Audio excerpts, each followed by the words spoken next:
Hey guys, and welcome to Dubai. Dubai is a city and an emirate in the United Arab Emirates, known for luxury shopping, ultra-modern architecture, and sandy beaches.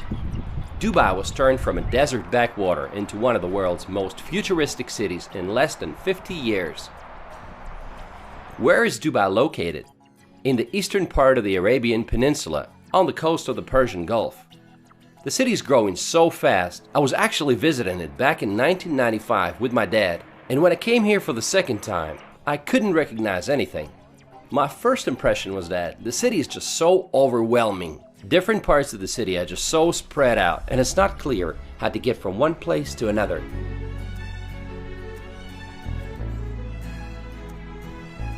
First of all, let's point out some cultural aspects. Although Dubai is the most liberal of the 7 emirates, it is still an Arab emirate, and much of its culture is influenced by Islam. Criticizing the royal family, local laws, or the country in general will probably get you in trouble. Drinking in public or just being intoxicated in public is also against the law. When visiting public places, you gotta follow a certain dress code. Make sure you cover your shoulders and knees. Also, no kissing or hugging in public. You will hear a call to the prayer 5 times a day, no matter where you are, outside, in a mall, or at a business meeting. Filming people is basically illegal. You gotta ask for their permission first. Coffee good? Very good. The population of the city is 3.3 million people, and every year it increases by 170,000 people. You might be surprised, but the locals, or Emiratis, only make up about 10% of the population. Looking at all the luxury of Dubai, it might seem that everyone must be pretty wealthy around here, which is often the case for locals and some high-skilled expatriates coming from countries like the US, UK, and Canada.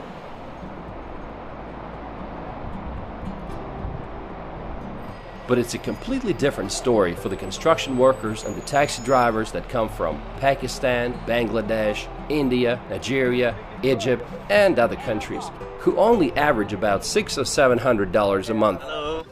Hi everyone. I'm Nazmul. I'm from Bangladesh. I'm in Dubai taxi. What's your name? My name is Sher Muhammad. Where do you come from? Pakistan, Peshawar. Nice to meet you. Yeah. They don't live in fancy neighborhoods. Rather, they live in communities such as this one. They can't afford to bring their families over here. And sometimes several men have to share one room. They're here to make some money and send it back to their home country. I want to mention this guy. He's from Egypt. He saw us on the subway trying to figure out how to get to a certain place, and he came to our rescue. He took us all the way to the destination and then even stopped to buy us some cold drinks, which was very nice of him. None of those people had plans to stay here longer than they needed to, because UAE citizenship is almost impossible to obtain. Even if you're born here, it doesn't change anything unless one of your parents is an Emirati. Just imagine a situation, say a young couple that comes from Egypt comes to live and work in Dubai. They give birth to a child who grows up, gets their education here, gets a job afterwards, and continues living in Dubai, thinking that Dubai is their home. Then that person's working visa is not extended for whatever reason, and they're told, go home. Go home where, they ask. Go home to Egypt, where that person had never been in their lifetime. In Dubai, the number of men exceeds that of women by more than double. There's about 2.5 males for every female. Today, less than 5% of the Emirates' revenue comes from oil. Instead, the economy relies on trade, tourism, aviation, financial services, and real estate. Tourism is doing well. Dubai is the 4th most visited city in the world. The city had 15 million overnight visitors in 2016. But the real estate situation is another story. Those who want to invest in Dubai have to keep an eye on the market. Several years ago, Dubai already found itself in a difficult situation when it needed a $20 billion bailout from its oil-rich neighbor, Abu Dhabi, to escape a debt crisis caused by collapsing property prices. Since 2014, residential property prices have dropped by more than 15% and are still falling. The housing market remains oversupplied, and looking at all the ongoing projects, I get a feeling that it might stay this way for a while. At the same time, they're expecting the city population to double by 2027. Everyone's betting on Expo 2020 to turn things around, for which Dubai is ready to spend $8 billion on infrastructure. Dubai has always been an attractive place to run a business for yet another reason: zero taxes. But in 2018, the government implemented value-added tax VAT at a rate of 5%. Not too bad, but it's not zero anymore. Dubai is in the desert and it's hot. Summer days can be as hot as 50 Celsius or 122 Fahrenheit, and it's sunny throughout the year. It is hotter here than in Phoenix, Arizona, so you get the picture. Even the taxi drivers from Egypt that I talked to said that in the summertime it's hotter here than it is in Egypt. It's in the desert, so water supply is a major challenge. Close to 99% of potable drinking water in Dubai comes from desalination plants. Just imagine how many cubic meters of water they need every day for the city. In this part of the world, you know a city is wealthy when it has a lot of green parks and gardens and palm trees. You know Dubai is located in the desert, so it takes a lot of water to keep it all green and nice. Everywhere you will see some water systems and some hoses. Look at these flowers. There are hoses everywhere. And you can't have too much fur. And when it's 50 outside, I mean, you gotta keep it short, right? Dubai is not very walkable, so you'll have to be relying on public transportation to get you around. But most people just prefer to use taxis. Dubai is jam-packed with things that are designed to be the biggest or the most extravagant in the world. It has this attitude of nothing is impossible. The Burj Khalifa is the tallest building in the world. It's an 830-meter tall tower that dominates the skyscraper-filled skyline. By the way, Burj in Arabic means a building.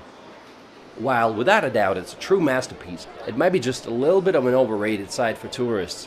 Do you really want to waste 2 or 3 hours in line just to see the city from above? I decided to pass on the idea because you can admire the building from outside for free. But did you know they're already building a taller building? It's called Dubai Creek Tower, and it will be at least 100 meters taller than Burj Khalifa.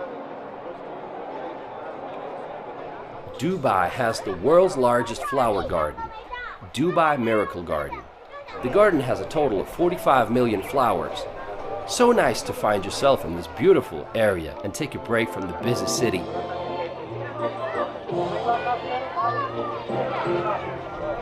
We are in the beautiful Miracle Garden in Dubai, and it seems like it's everything they've been lacking. All the greenery and all the different kinds of flowers. Dubai is basically a desert, and over here you feel like you're in Thailand, and it's just a wonderful place, and you should definitely visit that if you're in Dubai. During the summer months, the garden stays closed for obvious reasons. It's too hot. Oh, sorry about that. Man, sorry, I didn't see that, kid.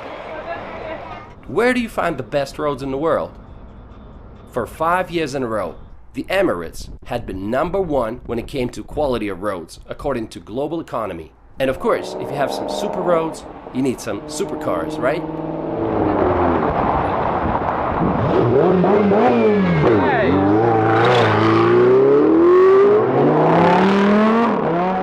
They have bus stops with air conditioning. They call them air-conditioned bus shelters, and there's more than 1,000 of them right now in the city. Dubai has the world's longest fully automated metro system, where all trains run without drivers. Most of it above the ground. They have 2 lines, a green line and a red line. The red line goes along the main Dubai street, Sheikh Zayed Highway. There are 3 different classes of service: silver class, women and children only, and gold class. A ticket to the gold class is 2 times more expensive than usual. The best thing about it is it doesn't get crowded during rush hours. Public transportation in Dubai is pretty convenient, and the best way is to get a Note card, which is good for subway, it's good for bus. The only thing it's not good for is monorail, which you have to pay separately. Dubai is also known for one of the most ambitious engineering structures of our time: an artificial palm tree archipelago, Palm Jumeirah, which added nearly 50 miles to the coastline. We are on the famous artificial island, the Palm. And over there you see the wave breaker, which goes around the island and it protects it from strong winds and strong waves up to 4 meters high. Atlantis de Palm is a luxury hotel resort located at the apex of the Palm Jumeirah.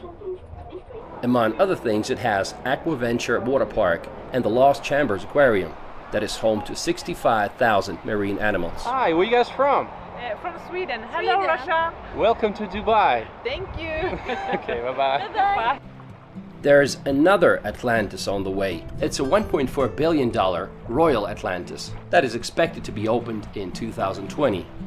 You can travel the Palm Island on monorail, which is an entertainment by itself. There are many means of transportation in Dubai, and one of them is monorail. The ticket is very pricey. It's $5.5 one way. So let's take a look at what it's like on the inside.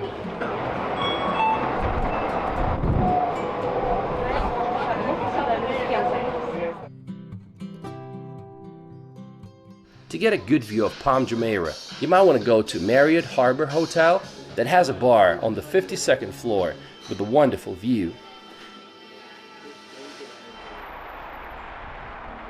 Did Palm Jumeirah turn out as successful as they planned it to be?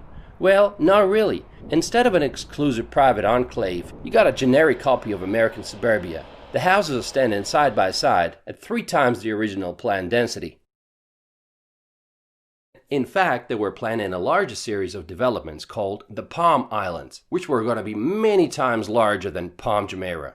And also the world, a series of islands representing the world, like every single continent. But all these projects had to be suspended since Dubai property market crashed in 2009. I'm sure you have seen this hotel before. It's called the Burj Al Arab. This hotel claims to be the only 7-star hotel in the world. It is frequently recognized as the world's most luxurious hotel. It was built in 1999 for $1 billion on a man-made island. The cheapest room starts at $1,500 a night, while a royal twin-bedroom suite will set you back $15,000. Dubai is a city of shopping malls. Like, what do you do on those hot days? People go to the malls to escape from the heat. The Mall of the Emirates is one of the largest malls here. It's got Ski Dubai, an indoor ski resort with 5 ski tracks and a snow park. You can also visit an ice cave and go sledding. Can you believe that? Yes, right in the mall you can go skiing, in one of the hottest places on the planet. Another mall is the Dubai Mall. Today it's the 2nd largest mall in the world, but it used to be the largest. If you like exotic cars, then in front of the Dubai Mall there's always something to look at. It's a bustling entertainment center with mesmerizing sights and attractions, often viewed by most Emiratis as the ultimate shopping destination in the city. Let's look at some things that you can see inside the mall. The Human Waterfalls. One of the finest artificial waterfalls that I've ever seen. There's also an aquarium, one of the largest in the world in fact, 2.6 million gallons of water. Outside they have a fountain show, which always gets crowds and crowds of people. You can actually take a boat ride or go walking around the periphery of the lake and view all the shops and the restaurants. These lovely people from India that were traveling with me in that boat wanted me to film them and their baby, so their wish is granted.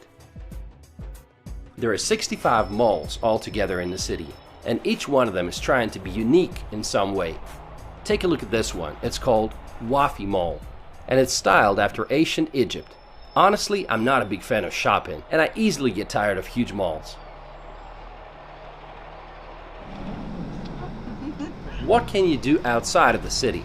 Dune bashing. Dubai lies directly within the Arabian desert, so you can go dune bashing in a 4x4. Most often, it's a Toyota Land Cruiser or a Nissan Patrol. My family certainly enjoyed it.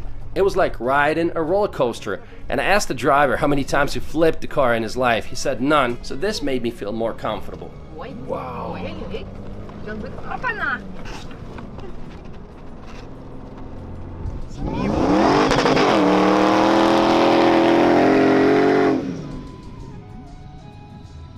Hey Okay guys, so we are in the desert and you can do crazy things like that. They give you a professional driver and it takes you along the desert. Okay, the ride's very bumpy, but if you like stuff like roller coasters, you're gonna enjoy it. And on top of that, you can ride a camel if you want some nice pictures. But we're about to have some dinner, so let's go do it. There are other things to do in the desert like snowboarding on a sand dune, riding an ATV, and so much more. Well, I have zero experience, so I want you to see me fall. It's not even riding. Okay, I'll give it a try. Okay, guys. Chicken. Then they offer you a dinner and a show with dances and performances.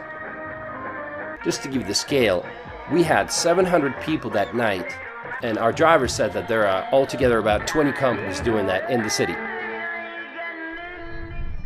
Even in the desert, you can meet some awesome people from around the world. So, where are you from? I'm Swiss. I'm Canadian. You're Canadian? Yeah. But you said you live here. I do. Oh, okay. So, is it work related? Yeah. Oh, cool. And you're just visiting? Yeah, I've been here for a week now. So what have you guys done for fun? Like, What did we do the first day? We went to the Mall of Dubai. We went to the top of the Burj Khalifa, Miracle Garden.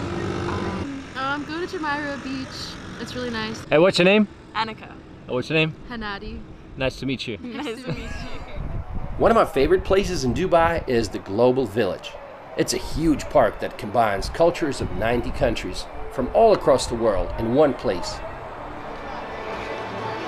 Okay guys, welcome to London.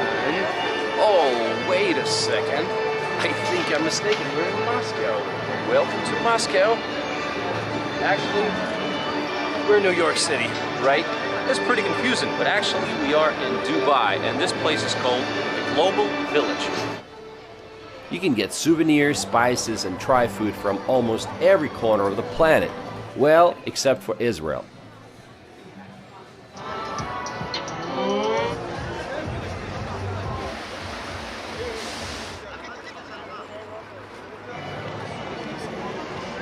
They got temples of Thailand, Forbidden City of Beijing, the Eiffel Tower, and so much more. And they also have different shows during the night. Like they have this monster stunt show 3 times a night with cars and motorbikes, and you can enjoy some incredible performances, fight scenes, drifting, stunt bikers, and they even had a tank. Those who love amusement parks are really going to enjoy Dubai because it has a cluster of theme parks and water parks like Legoland, Bollywood, and Motion Gate, and others. Let's take a look at some different parts of the city. Deira is Dubai's old financial district. It sits on the east bank of Dubai Creek. At one point, it played a vital role in the economic development of the city. Today, Deira is a bustling commercial residential district with some old markets, including some specializing in spices and gold. The most recognized landmark is Deira's Clock Tower. Then you have downtown Dubai with Burj Khalifa and endless skyscrapers. Sheikh Zayed Highway is the longest street in Dubai. It gives the full feeling that you are in the city of the future.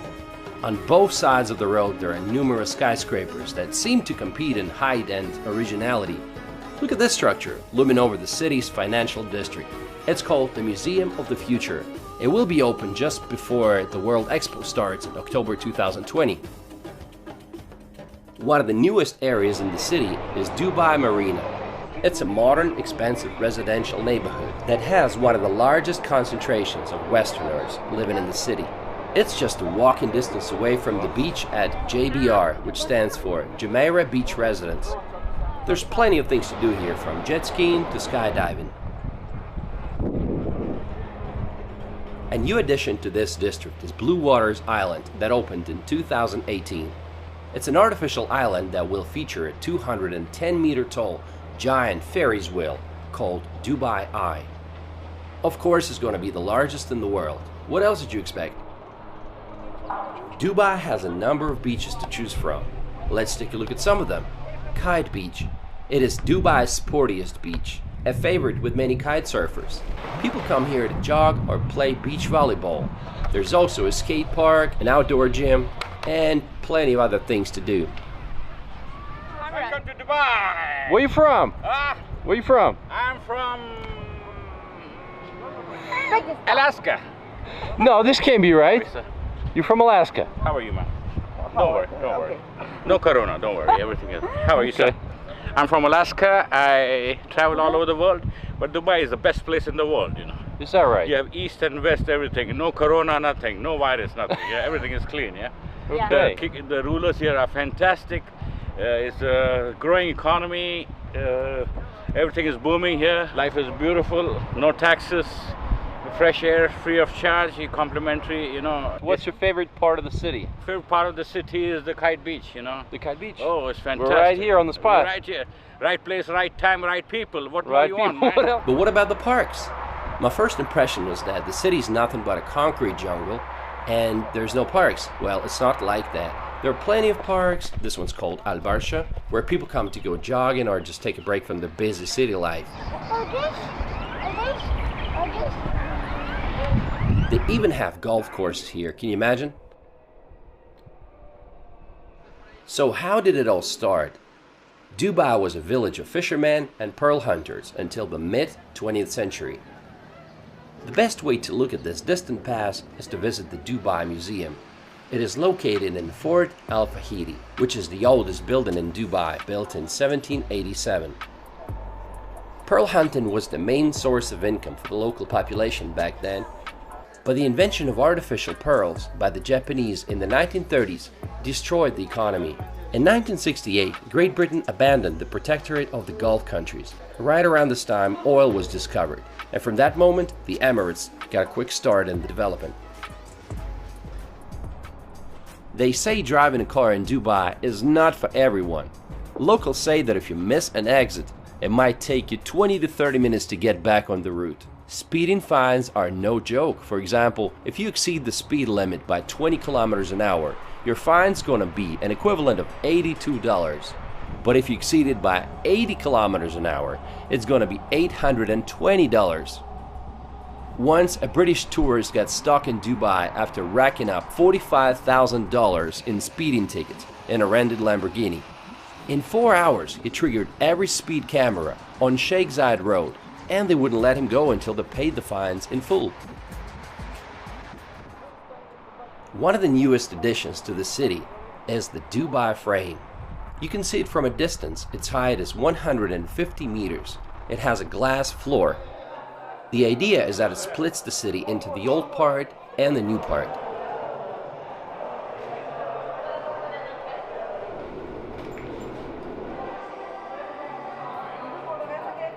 What's it like for the locals to live here? Emiratis, like I said, make up only 10 to 15% of the population. They get plenty of perks from the government, like $20,000 or more as a wedding present. Polygamy is allowed, so you can have more than one wife. There's an Arab joke about this. If you have one wife, she will fight with you. If you have two wives, they will fight for you. Recently, they introduced mandatory military service, so now Emirati men who have finished secondary school and aged between 18 and 30 will have to serve a year and 4 months. Did you know they have a Ministry of Happiness here? Sheikh Mohammed, who is Vice President and Prime Minister of the country and ruler of the Emirate of Dubai, said that he is not going to tolerate poor government services, and he declared that he would remove staff and officials who are not performing well. He's also known to visit government departments when they least expect him. One time he was visiting Dubai municipality, and he was surprised to find directors and senior officials not present at their workplace during his visit. They say Dubai has a development plan until the year 2070. That's impressive, but is it a comfortable city for foreigners? While salaries are competitive, they say that one of the biggest challenges here is to build a circle of friends. People come and go all the time, and to make friends with the locals is not that simple. Some people say that Dubai doesn't make them feel like they belong there. Some people told me that in Singapore, after work, you go drinking beer with the locals. But in Dubai, it's just not happening. There's internet censorship, and voice calls on Skype and WhatsApp are restricted. Be careful what you post on social media. There's been cases when foreigners got in trouble after posting something negative about Dubai on Instagram or Twitter. What about women's rights? While I'm not a big expert, but how do you explain numerous attempts of members of the royal family to flee the country? Just read about Princess Latifah, who tried to flee but got caught, and she hasn't been seen since March 2018. On the bright side, there's definitely been some progress. Dubai has recently loosened its liquor laws to allow tourists to purchase alcohol in state-controlled stores. They ended prison sentences for loan defaulters. Before, if you were late with payments, you could be sentenced to jail for up to 3 years. Now you just get a fine instead of jail time. The city is very safe, and that's despite the fact that it has millions of visitors from all over. And most importantly, it's a fun place to live in. It's a melting pot of different cultures, and there's so many events happening all the time. To me, Dubai is like the amusement park of the planet, where the most daring ideas are implemented. Some of them succeed and some fail, but everybody wants to come here and see it for themselves. And you can't help but admire the determination of Dubai to be moving forward. And I want to end this video with a quote from Sheikh Mohammed. "The race for excellence has no finish line. I want Dubai to be number one. Not in the region, but in the world. Number one in everything, high education, health, and housing. I want to give my people the highest way of living." Okay guys, thanks for watching. I hope you enjoyed the video.